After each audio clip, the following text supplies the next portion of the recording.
This is a very famous and beautiful dua of Rasulullah ﷺ. Now, pay attention ever so slightly to the words. He says, Sayyidina Abdullah bin Mas'ud, don't forget Abdullah bin Mas'ud is that person that the Prophet ﷺ described as having taken a huge part of prophetic knowledge. And he says, Kana yaqul. In Arabic, the Kana yaqul, when it comes together in this way, it gives the meaning of al-madi al-istimrari, which means past continuous. Means there was a habit. It was a habit. So if he just said yaqul, he heard the Prophet saying. Maybe he said it once, twice.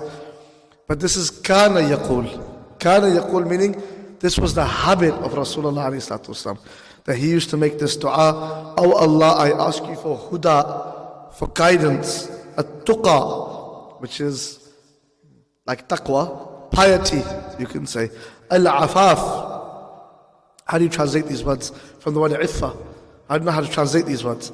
Al-afaf is like, for example, at-tanazzu amma la yahillu wal-kaffu anhu.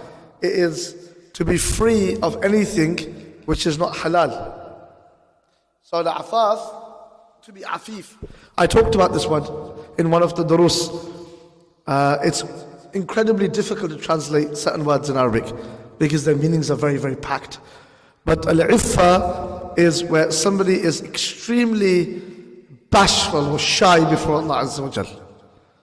Very shy before Allah subhanahu wa ta'ala. Perhaps, unfortunately, changing in our generation, but it's a bit like, this is not, I'm not making a tashbih here, yeah? I'm only giving a misal. Like when we were kids, it didn't matter what you did, but you would never do it in front of your elders.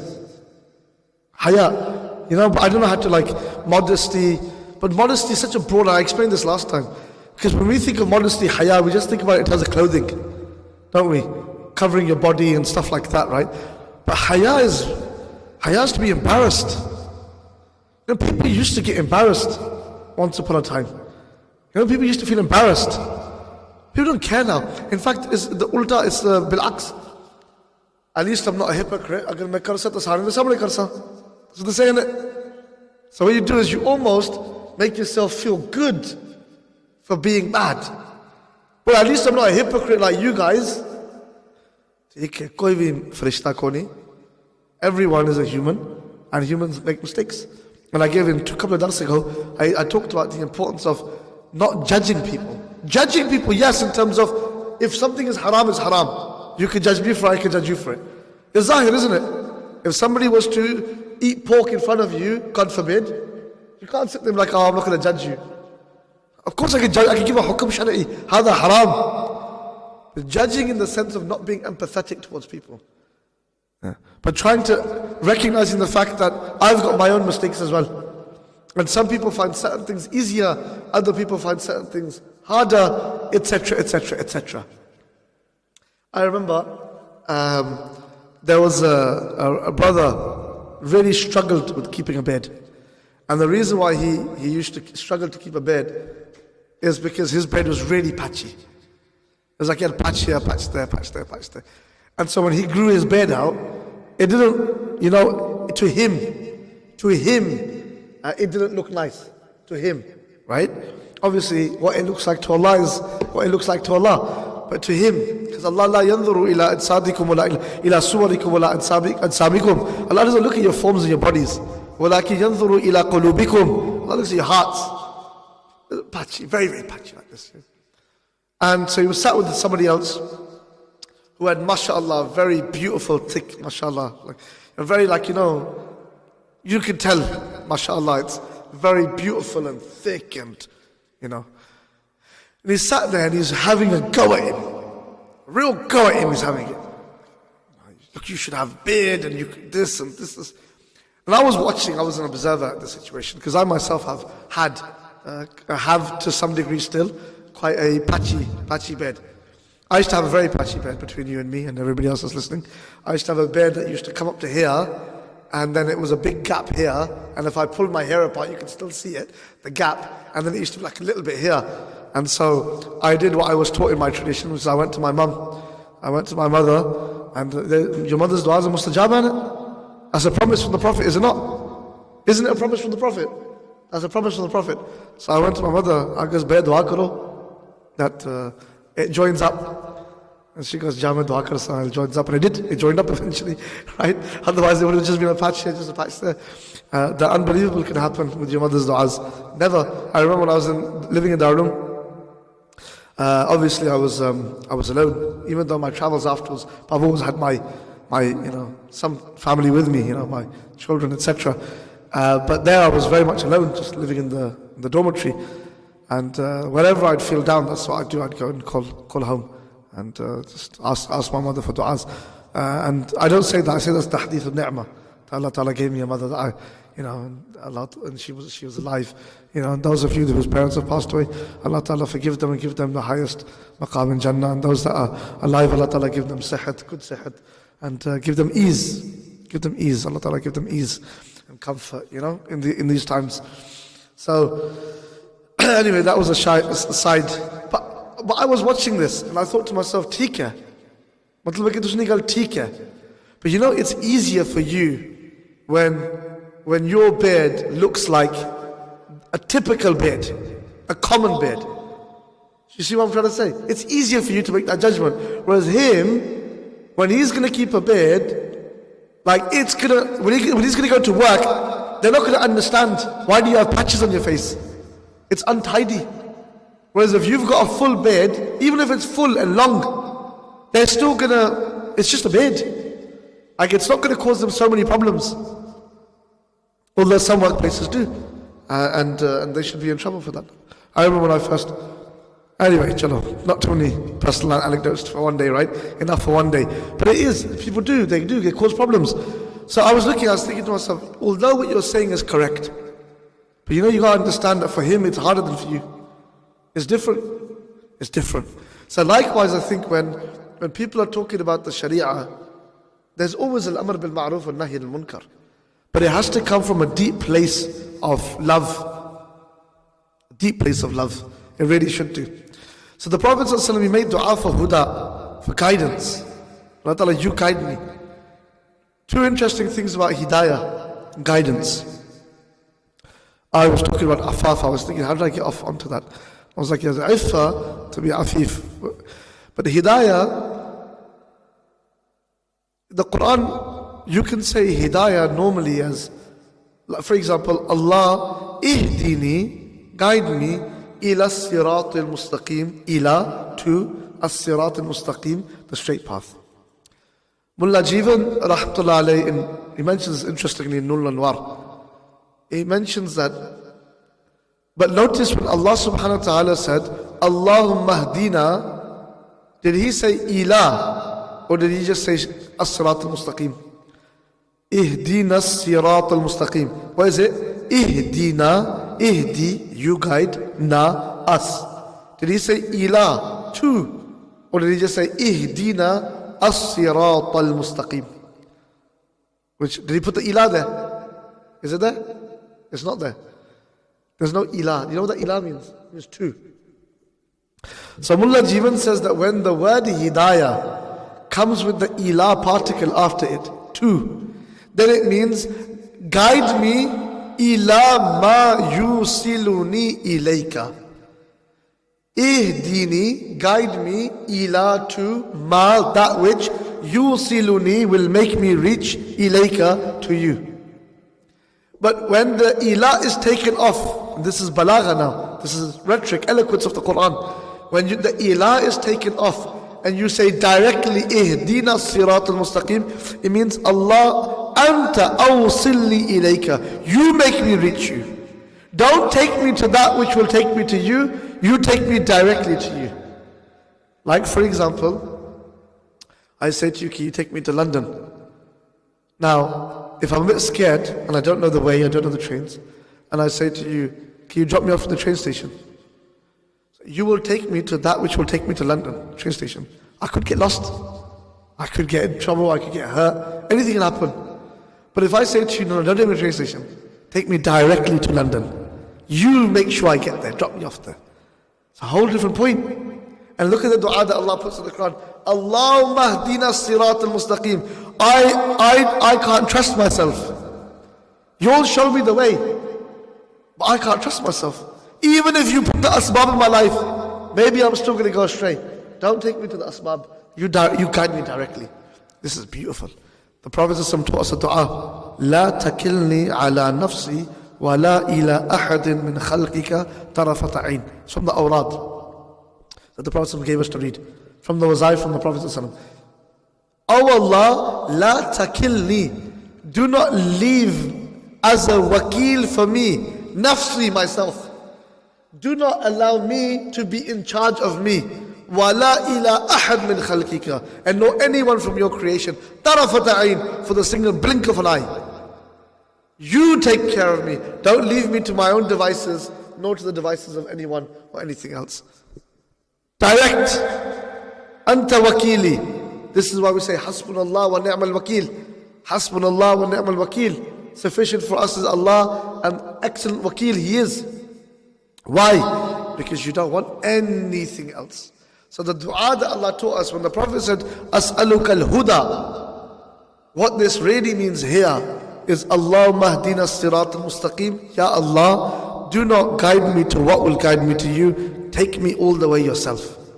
Because I have no tamanna upon myself or upon anyone else. This is pure tawheed in the most beautiful way. Most beautiful way. Tuqa, purity, taqwa. Purity, taqwa, God consciousness. Give me tuqa. Literally, give me the ability, Ya Rab, to protect myself from the haram. And protect myself from falling out of the halal. And afaf, which is beautiful. Give me modesty. Give me sharam before you, Ya Rab. Sharam. I'm too shy.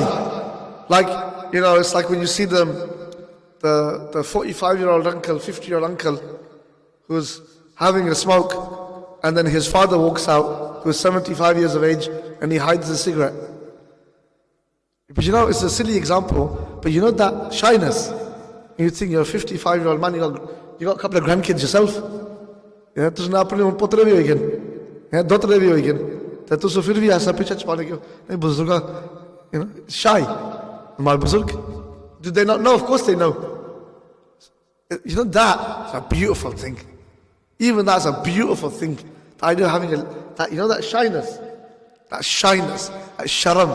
That, if somebody finds out, what would they think? What would my parents think of me? What would happen here? Like the man that came to Rasulullah and he said, Ya Rasulullah, give me ijazat to commit zina. The Prophet said, can you imagine, how would you feel if somebody came and asked the same thing about one of your family members? Like, why did he give him that sort of answer? Halaki, that's, if you think about it, like the Prophet ﷺ is shocking him. Shocking him. Don't you feel embarrassed? That's somebody's family member. That's someone to someone. Have some shyness, have some shame, have some sharam. Likewise, izzat-e-nafs, afaf is a beautiful thing. Izzat-e-nafs. I don't want anyone to think that I'm miserly. I don't want anyone to think that I'm, I'm a scumbag, or that I'm scummy, or people have too much izzat-e-nafs, too much self-respect. Too much self-respect, There's little things in our culture. I'll give you an example. Other people, I'm not talking about any community. Every community has its good and bad. Everyone. I remember back in the day, this is what I'm talking about, 16, 17 years ago, I used to work in IT. And I left. Now, it was 15 years ago when I left, 14, 15 years ago when I left to study. And I remember we had a work lunch, me and 4 other guys from my department. And we went out for lunch.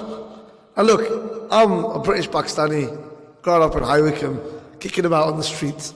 I wasn't really used to this atmosphere as it was to go out for lunch and sit somewhere a little bit posh and what have you. Allah kullin, chale gaya si. What am I supposed to do? So we sat there, and then we all ordered pretty much the same thing. It was vegetarian, whatever it was, And except all of us ordered J2Os, apple and mango. You know what I'm talking about, it? Jaiza? Are you boycotting it? Koi pata nahi. I don't know anymore, right? But at that time I ordered J2O. And our manager ordered like a juice, which was, I'm not kidding you, it was 30p cheaper than the J12. Even your other K, yeah? It's 30p cheaper than the J12. The first thing that shocked me is when the bill came, the waiter walked around and took everybody's bill individually. And I wasn't used to that. Because generally as Pakistani, what happens? Somebody just pays for it. You just pay for it. Next time somebody else will pay for it. Normally you're fighting over paying for it. Like these things normally happen amongst a group of friends. Unless you're doing it regularly, in which case it'll be you do this week, you do that week, you do, etc. But normally if you just go out, come on, let me ask you, if a couple of guys just went out now, and you went and got some food or something like that, are you going to be sat there thinking, "Main khada pe hamara laye"? Or you're going to elbow your friend out and you're going to try to pay? Isn't that the case? Isn't this what you do? Because why do you do it? You have too much sharam. If you feel too embarrassed, ki wo aag se ek kanjoos banda hai. It's true, isn't it? It's true. That's afaf. Izzatun nafs. That's what it is. I'm giving you these misal, bringing these examples to bring them home. And I remember then when the guy went around the waiter, my manager pointed out, this is my one. It's 30p difference. 30p difference. Kya fark paise 30p to you? Yeah. But since that time I've looked and I thought, yaar, these are certain aspects of this culture that I don't like. I don't like that. I don't like that at all. For them it doesn't matter, they don't mind that sort of thing. But for us in our community, that's a huge ordeal. Like, you know, if your dad found out, he'd slap you. You'd be like, "Bigharat ka kitai? Marana khab kitai?" What are people going to say? Because there's izzat nafs in it. Izzat nafs. It's important. That's very, very important. So izzat nafs for a believer is really important. You know people's iffat, people's izzat, namus. Namus. That's a good point. Namus is very important. We have that for ourselves, isn't it? Our parents. This is why people don't understand, even when it comes to things like when they want to draw pictures of the Prophet ﷺ, na'udhu billah min dhalik, and we get really upset about it. They don't understand it. And you're like, yeah, but I wouldn't let you draw an image of my father if it was going to be mockingly. No, I wouldn't let you mock my parents. But you've grown up in a culture where you yourself swore at your parents. You grew up in a culture where they mocked your prophets, they mocked your important figures. This is a culture where in school, we know what happened. In school they'd make jokes about their own mothers and fathers just to be funny. That's comedy today, isn't it? Like comedy today is that they will mock their own family members on stage to be funny. Isn't that stand-up comedy? Isn't that what they do? They'll cuss themselves. They'll mock themselves to be funny. In order to be funny, they'll take the mick out of themselves. That's not a Muslim culture. Muslims don't do that. Like, you don't mock yourself. You have izzatun nafs. You don't mock your family. You have izzatun nafs. So it's like, well, I'm not going to let you mock me. I'm not going to let you mock my parents, my family, my loved ones. If we're stopping at that level, how do you think you're going to get to Rasulullah? You see, whereas because for them they have no barriers. They don't understand this. It's like they can't understand it. It's like a totally different world. Because they've grown up taking the mick out of their mums, dads, everybody. It's just a laugh, it's not real. For us it's very real. It's like, when the whole Khabib and McGregor, that whole ordeal happened. You know what I'm talking about, right? The UFC fighters. And till this day, people don't get it. They don't understand it. Like it made you a lot of money. Like that, what McGregor, the sort of truck he was spewing against his opponent, it was all for ratings, isn't it? It's just to make money. He couldn't care less about any of it, right? But for Khabib, and I'm not justifying UFC, by the way, I'm just giving an example, right? For him, he couldn't handle that. You mocked my religion, you mocked my prophet, you mocked my father, you mocked my family. This is war. For him, it wasn't about the money, it wasn't about anything after that. Why? Because they can't understand that. Because that culture that he grew up, the Muslim culture, they don't let you say something about the children in the family. And you're trying to talk about the Prophet and afaf. This is a dua the Prophet is asking you to make. It's interesting. The Prophet teaches you du'as that you make because they're the things that go missing. Ask for huda because kufr exists. Ask for guidance. Ask for tuqah, because fisq, sin exists. So ask for piety. Ask for afaf, because begharati exists. Because begharati exists, ask for ghairat. And then the last one he says, wal ghina. Ghina is to be, ghina literally means to be non-muhtaj. This is for everything now. Make me ghina, meaning don't make me muhtaj upon anybody, for anything. For anything. Hatta ke, the Prophet said, he said, fix your problems by hiding them for creation. Fix your problems. One of the ways of fixing your problems is by not sharing them with everybody. Now that doesn't mean that you don't share things with certain people. For example, if someone has deep mental health issues, of course they need to speak to their doctor, they need to speak to their counselor. This is not what it means. They need to share something with their spouse or with a loved one. That's not what it means. But it means generally Islam doesn't like whining. It doesn't like too much complaining. Allah are superstars in this, isn't it? Have you seen I'm just joking when I say these things. We've seen some of our elderly women especially. Oye, mare janga ki darda. Tare x janga ki darda, mare do janga ki darda. Ale mare janga ki darda, mare para ki darda. To you pata me sugar hai, me sugar hai, me heavy hai. Mare x karne ki darda, mare do karne ki darda. Like they compete, don't they? You know what I'm talking about, isn't it? Yeah? We're all from the same hood, right? Same thing. So many complaints, shikayat upon shikayat upon shikayat upon shikayat. Na shukri as well, isn't it? Like koni o meet. Is taraf pata lagna, just like Usam Miki. Chudi kari marya. Take it, you are feeling like that as well, isn't it? But this is why the doctors that are like seeing us, right? They're scared of us. They go, oh no, the Asians are back. और doctor ही phone करे ना क्या गल है उनकी दस्त में दर्द है कुछ दर्द है वो आंख में दर्द है बस आंख वो कुछ दर्द आंखों में करने की खारिश है. That's a real life story, that one, right? So like this, they got this so shikayat. I'm joking, please don't take offense to this. I'm just having a little bit of a, but it is true. But the Prophet said, actually, do kitman of it. Shikayat is to Allah. You do shikayat to Allah, don't you? Things are not going right in your life. Who do you do shikayat to? Fix your problems, yes. But who do you do your shikayat to? You do shikayat to Allah. Allah is who you do shikayat to. قد كفاني علم ربي من سؤالي واختياري فدعائي وابتهالي شاهد لي بافتقاري. Sayyid Abdullah bin Alawi al-Haddad rahmatullah alayhi, from the kibar awliya of the Sada Ba'alawiya in Hadramaut, said قد كفاني علم ربي من سؤالي واختياري. He said, ilm of my Lord has sufficed to me from asking and choosing. I don't ask any questions, I don't make any choices. Why? Because I believe in al-qada wal-qadar. I believe in Allah's decree. And I believe in whatever Allah has written and ordained. فَدُعَائِ وَابْتِهَالِ شَاهِدٌ لِي بِافْتِقَارِ. So my du'as, they're just shahadat upon my iftiqar. All I do is shikayat. I don't choose. Mawla, I have this mushkil. Mawla, I'm finding this hard. Mawla, these are my difficulties. Ya Allah, you know. You're the one that tested me with these things. Ya Allah, I don't do shikayat to anybody else. I do shikayat to you, Ya Allah. This is what's happening. Ya Allah, you know. You're the sultan of my heart. Ya Allah, why don't you, Ya Allah, you should show me the way. Ya Allah, assist me. Ya Allah, help me. Ya Allah, aghithni, Ya Rabbi. Shikayat is to Allah. He's the only one that can help you. Nobody else can help you. They say about Sayyid Pir Meherli Shah, Tajdad Golra, Rahmatullah alayhi wa Quddis Sirru, that somebody came to him and asked him for dua. And he said to them, wait here for a moment.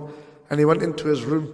He closed the door. He sat on the musalla and he began to make dua and he's weeping. And whoever the person was, maybe you can correct me on the story, and he was looking through the keyhole, and Hazrat Sahib sat there making dua and weeping. And when he came out, he said to him, what did you do? He said, what did you do? I asked you to help me. And he said, I'm muhtaj and you're muhtaj. All of us are muhtaj upon Allah Azza wa Jal. All I can do for you is beg in His court. Beg in His court, Ya Allah, make it easy for you. His awliya, they understood tawheed. Allah subhanahu wa ta'ala is the only one that's going to help you. Nobody can help you. What we have wasail. We have wasail to Allah subhanahu wa ta'ala, wasail. And we take those wasail. And the greatest wasila, al-wasilatul uzma, is Sayyid al-awwaleen wal-akhirin, our Master Muhammad sallallahu alaihi wasallam. And if people only knew, And I said this, I read this shi'r for you, and this is a good place to end, where somebody asked a question, and he said that on Pul Sirat, when we're crossing over, and it's going to be so sharp that it's going to cut us and we're going to fall into Jahannam. In this maqam, Sayyidi Ala Hazrat, he says something beautiful, where he says, Paaye Kuba, Pul se guzre, teri awaaz par. Beautiful statement. He said, Paaye Kuba means barefoot. I explained this last time. Barefoot.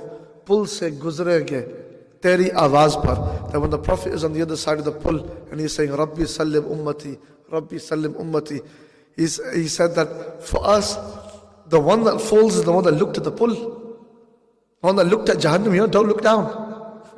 They're the ones that will fall. But the one that always was listening out for the sounds, for the voice of the Prophet, his entire dunya was listening out for the sounds of the beloved, that Qala Rasulullah, Mada Qala Rasulullah, what did he say? And they were always going towards the voice of the Prophet in this dunya. Some people go towards the voices of Plato, of Aristotle, of Kant, of Hegel, philosophers, liberal, secular philosophers. They go in their direction. What does the Muslim say? Qala Rasulullah. Where's Qala Rasulullah? Whatever Rasulullah said, Ala ra'si wa aini ya Rasulullah, sami'na wa ata'na. We heard and we obeyed. For those people that obeyed and saw out the blessed voice of the Prophet in this dunya, what do you think that they're going to forget that on the Sirat? What do you think they're going to forget that on the Sirat? They're not going to forget that. They say, these are kashf. You don't have to accept this story. People like to criticize, it's kashf, it's mentioned. Take it or leave it. I find it beautiful. About a man he was one of the servants of Khawthul Wara, Sayyidina Shaykh Abdul Qadir al-Jilani, radiyallahu an, and that he was a servant, Khadim, and that when he passed away, they sent Kashf, one of the awliya saw, that the angels came and asked him the question, Man Rabbuka, who is your Lord? And he said, I'm the Khadim of Shaykh Abdul Qadir al-Jilani.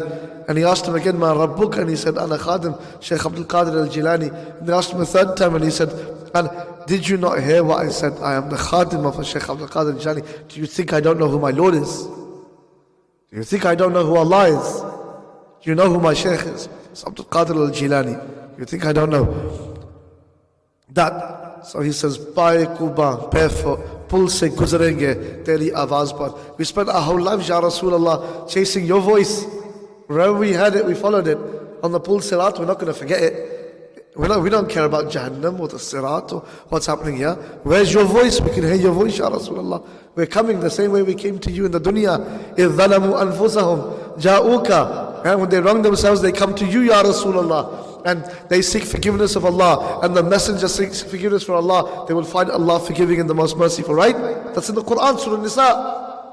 We chased your voice, Ya Rasulullah. And on Yawm al-Qiyamah, when we came out of our graves, we continued to look for your voice. Aina Rasulullah. Our entire lives went saying, Aina Rasulullah. Where's Rasulullah alayhi salatu wasalam? And on Pul Sirat, Paaye Kuba, Pul se guzrenge teri awaaz par. Rabbi sallim ki sada par vajd late jayenge. What a statement. Wallahi, there's certain things that that some of our buzurgan have written, that they just, what do you do with them? It's maqbuliyat, isn't it?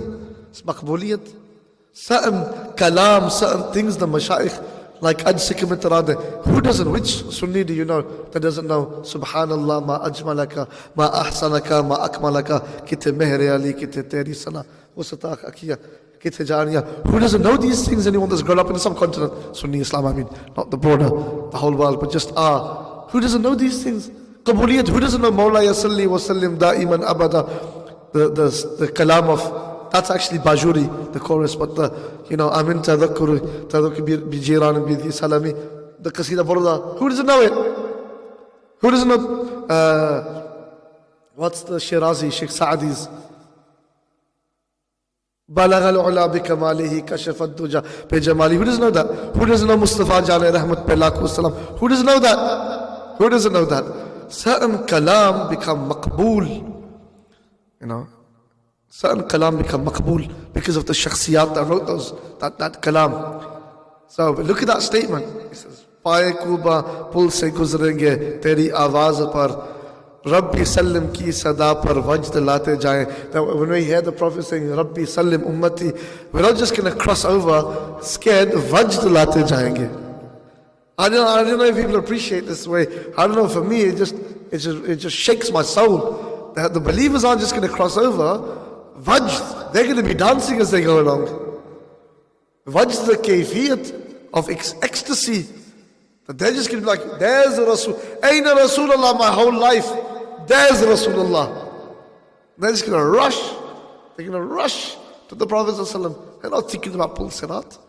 Not thinking about this, the bridge or Jahannam. They're looking for Rasulullah ﷺ. They looked for him in this dunya and they looked for him in the akhirah. And wherever they found him. This is Hada Dinuna. This is our deen. This is why we keep saying our deen is a deen of the awliya. People don't get it. Wallahi, they don't get it. They think this is some kind of ajib, that they're saying something. What they don't understand, when you say that the deen is the deen of the awliya, this is what they mean. They understood the deen. They understood what it meant. And they were people of great success. May Allah Ta'ala give us sohbat of the awliya. I said this many times before. I'll say this again. Wallahi, this is the time that whatever nisbat Allah Ta'ala has given you, that you keep qa'im upon that nisbat. Honestly, there's so much khair in that. And if you don't have that nisbah to these awliya, then make that nisbah to these awliya.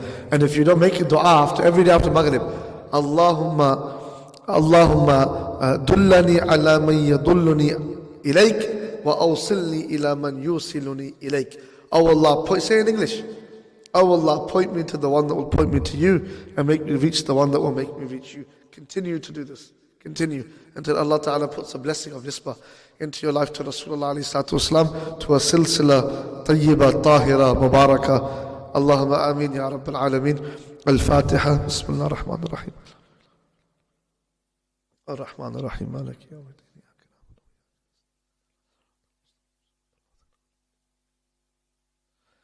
اللهم اغفر لنا ذنوبنا وكفر عنا سيئاتنا وتوفنا مع الأبرار وتوفنا مع الأبرار وتوفنا مع الأبرار وألحقنا بالصالحين يا رب العالمين.